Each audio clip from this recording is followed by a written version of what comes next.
Namanya Nenek Mutiara, umur 80 tahun, tinggal sendiri, suami sudah lama meninggal.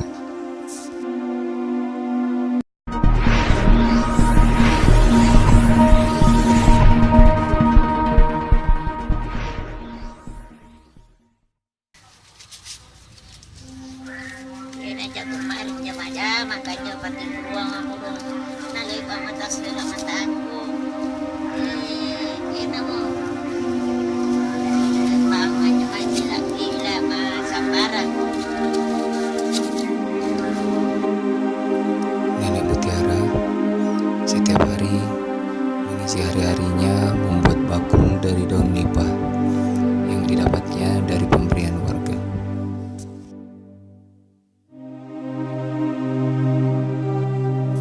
Menganyam bakung dengan cara tradisional seperti ini perlu ketelitian dan kesabaran ekstra. Duduk berjam-jam kadang membuat punggung Nenek Mutiara terasa tegang dan kaku.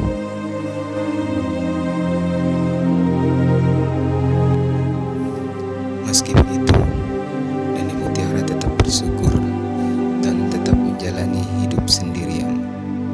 Setidaknya masih ada yang bisa diperbuatnya.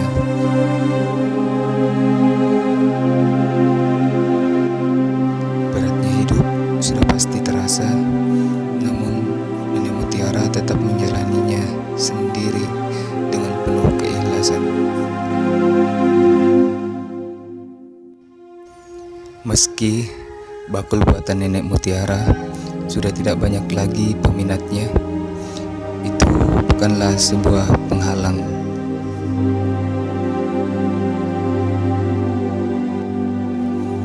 Nenek Mutiara yakin Tuhan pasti sudah menyiapkan rezeki secara adil.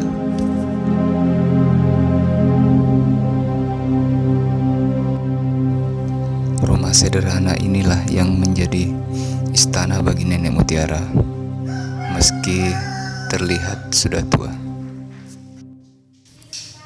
Betapa kaget dan senangnya hati Nenek Mutiara